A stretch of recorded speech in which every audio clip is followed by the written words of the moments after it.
Alang sa atong mga kapusong Dabawenyo, planuhan na ang inyong weekend getaway sanglit duha ka long weekends ang ma-enjoy sa mga taga Davao City karong bulan sa Marso.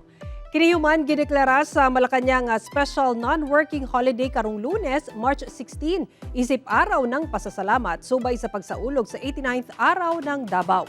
Long weekend sab sa March 20, Biyernes, human gideklara sab kini sa Malacañang nga regular holiday sa tibok nasud alang sa pag-obserba sa Eid al-Fitr o ang pagtapos sa balaang bulan sa Ramadan sa atong mga kaigsuunang Muslim. Busa mga kapusong Dabawenyo, planuhan na ang inyong long weekend getaway.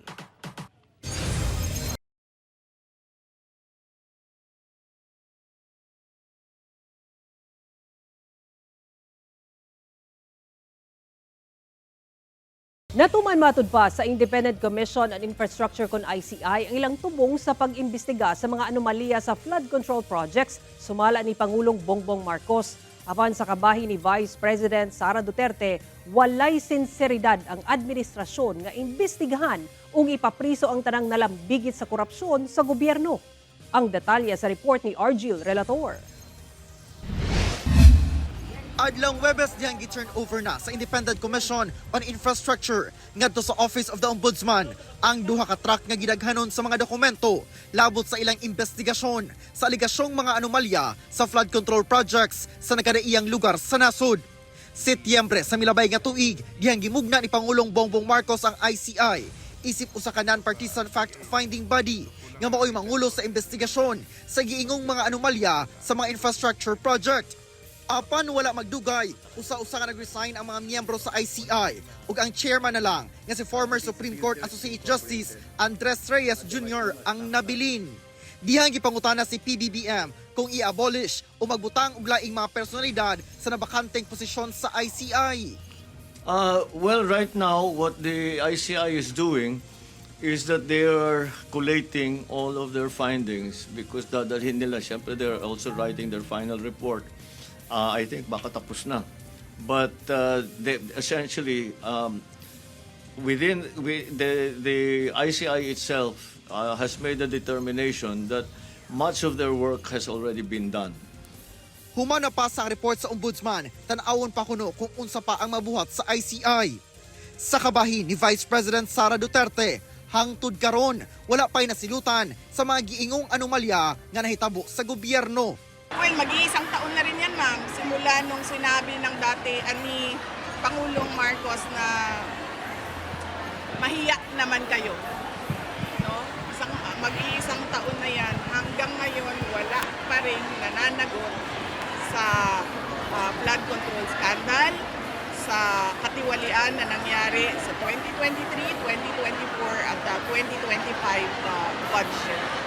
Dugang sa bise nga makita sab nga timailahan kini nga wala sa ibuhaton ang administrasyon aron masulbad ang problema nga epekto sa giyera. Kung isang taon na itong corruption scandal na ito na walang nananagot at walang sinseridad ang administrasyon na imbestigahan at ipakulong lahat ng mga involved sa scandal na yan, makikita din natin na wala silang gagawin dito sa problema natin na darating dahil sa giyera sa Middle East.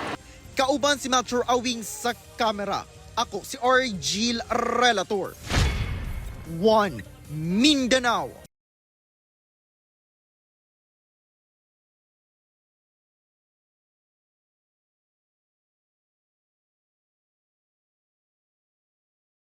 Samdan ang usa ka lalaking trabahante human nasunog ang usa ka mini resort sa Patikul, Sulu nga gumikan o posibleng gumikan sa problema sa linya sa kuryente.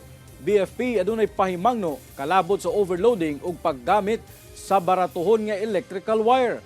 Ang detalye sa report ni Efren Mamak. Makita sa aerial video ang kadako sa kalayo nga milamoy ni ining usa ka gambalay sa barangay Anuling, Patikul, Sulu pasado alas 9 Miyerkules sa gabi. Ang nasunog nga estruktura usa di ay kabalay nga dunay swimming pool. Gumikan sa hitabo, nahimong alerto ang mga residente sa lugar. Gani ang uban kanila daw nagkaguliyang nga midagsa sa kadalanan duol sa nasunog nga lugar. Hinoon gilayan kining girespondihan sa kabomberuhan. Matud sa BFP, napakgangrang sunog sulod sa halos usa ka oras. Wala ray nadamay nga kasigbit nga mga kabalayan. Apan samdan matud pa ang usa ka lalaking trabahante sa mong resort human makahiagom og gamayng paso sa lawas. Padayon kining gipatambalan. Gituho ang problema sa linya sa kuryente ang tinubdan sa sunog. Sabi-sabi lang nila na baka daw yung electrical Pero we are on the process of investigating the cause of fire. Ginasuta pa ang kantidad sa nadanyos nga gambalay. Gumikan sa insidente, subling nagpahimangno ang BFP ilabi na sa mga business owner nga i-practice ang fire safety. Likayan ang overloading o octopus connection. Ginadilisab ang paggamit og baratuhon nga electrical wire. Huwag gumamit ng basta-basta electrical wires. Karamihan sa mga residential, yung mga business owners, pumipilig ng mga yung mga mumurahing mga electrical wires. It may cause fire. Kauban si Bong Vicencio, Efren Mabak. 1. Mindanao.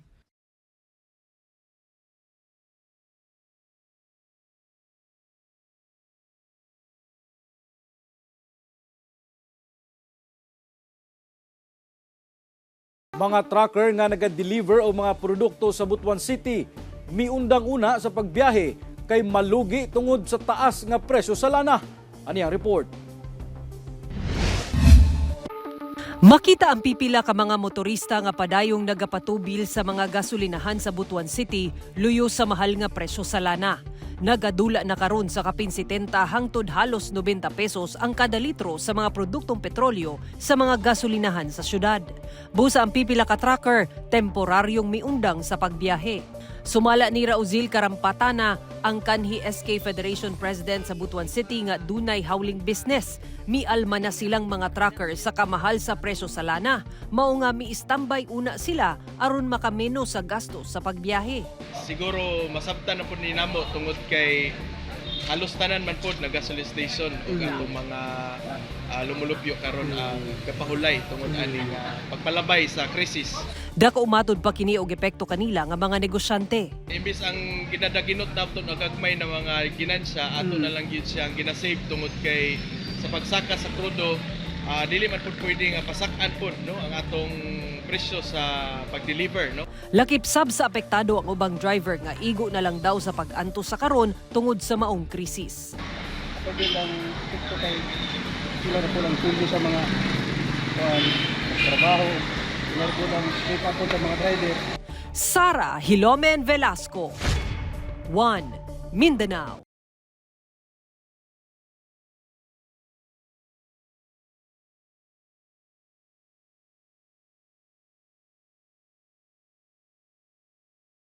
History made para sa Arellano Chief Squad. Human sila mag 7-peat sa NCAA Cheer Dance Competition.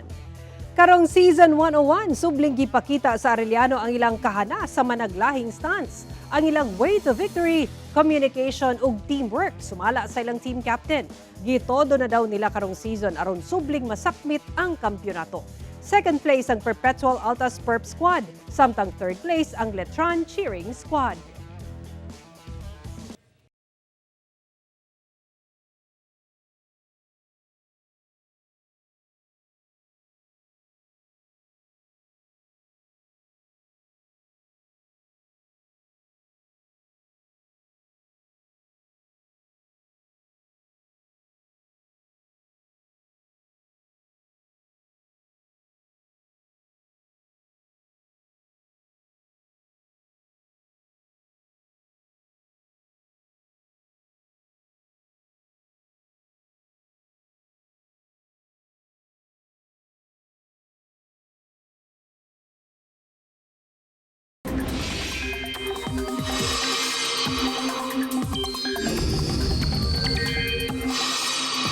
Mihinay na og nahimo na lang low pressure area ang bagyong ginamonitor sa gawa sa Philippine Area of Responsibility.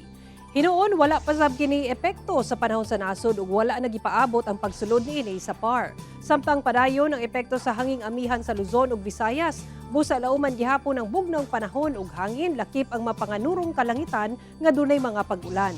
Sa Mindanao dunay mga pag-ulan nga epekto sa localized thunderstorms. Base sa datos sa Metro Weather, ulanon ang Caraga Region ug pipila ka bahin sa Northern Mindanao. Posible gihapon ang mga kusog nga pag-ulan busa mag-igmat sa pagbaha o landslide.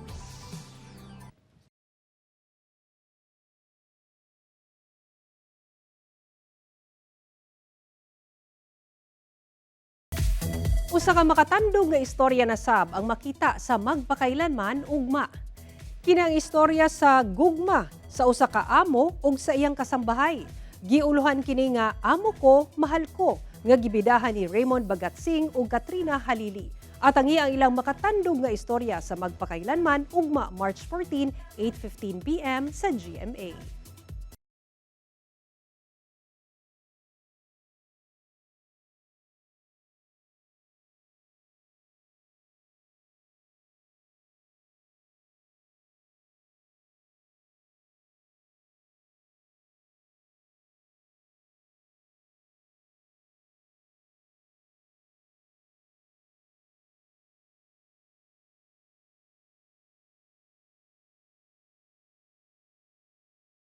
Pipila ka mga Army Reservist kauban ang kasundaluhan nagpahigayon og live firing exercise sa Maging, Lanao del Sur.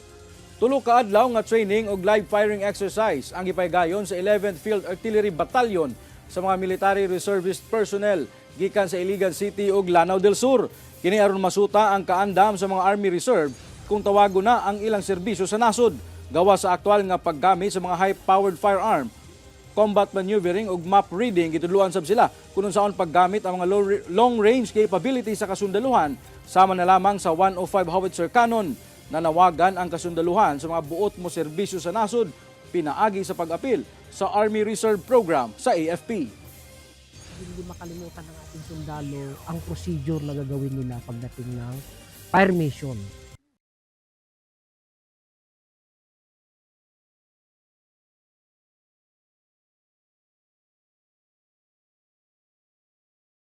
Gipatigbabaw sa mga kaigsuunang Muslim ang paghinatagay karong bulan sa Ramadan. Kini pinaagi sa paghatag og mga e-bike dili lamang sa mga sakop sa Muslim community lakip na sa non-Muslim sa Davao City. Ang detalye sa report ni Argil Relator. 34 ka mga electronic kung e-bikes ang ipanghatag sa Qatar Charity sa pakig-alayon sa AWN Relief and Development, Mercy Islamic Foundation ug City Government of Davao ngadto sa mga benepisyaryo sa Davao City. Nakadawat niini ang mga sakop sa unom ka Muslim tribe sa syudad ug dunay 5 nga mga Kristiyano. Sumala sa grupo nga walay dako o gamay nga programa basta makatabang sa tumunga mapalig-on ug mapalambo ang panginabuhian labi na kadtong naglisod sa kinabuhi. What we are giving to you is not just a charity, it's not just a dole-out, but of course this is a hand up because we are giving this as a tool to make your life better and empowered to uplift your livelihood. Inay kwarta, mas maayo matud pa nga panginabuhian ang ihatag aron mas mulungtad ang suporta alang sa ilang tagsatag sa kakabanay sa pangadlaw-adlaw nga panginahanglanon. Kakugi na lang matud pa ang gikinahanglan aron dunay mauli nga kita para sa ilang pamilya. Naway magamit natin ito sa tamang pamamaraan. Naway mapalago natin ang ating mga negosyo at sana matapos natin ang Ramadan na magiging masaya tayo. Nagkaroon tayo ng cleansing sa mga puso natin at marunong na tayo magpatawad.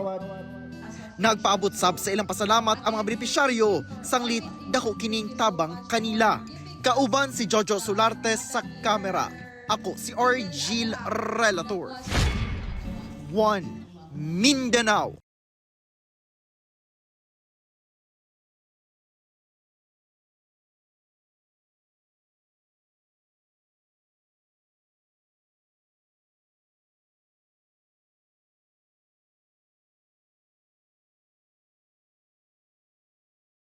Star-studded ang weekend sa atong mga kapuso sa Coronadal ug Davao City kay makisadya kaninyo ang pipila ka kapuso stars. Strut your way to the Pasundayag 2026 sa Coronadal City mga kapuso kay it will shine brighter kauban ang cast sa Born to Shine nga sili Zephanie, Michael Sager and Olive May. Ugma na kana Sabado, March 14 sa Esmeraa Sports Complex, Coronadal City sa alas 3 sa hapon. Samtang makisadi asab ang atong mga kapuso stars sa 89th araw ng Davao sa Davao City. It's a party like no other. Kauban ang cast sa Wag Kang Titingin nga sila Sofia Pablo, Charlie Fleming, Allen Ansay ug Anthony Constantino alang sa usa ka exciting Kapuso Mall show. Happening on Sunday, March 15 sa hapon sa Atrium Gaisano Mall of Turil sa Davao City sa alas 4 sa hapon. Kita-kits mga Kapuso og happy pasundayag ug happy araw ng Davao.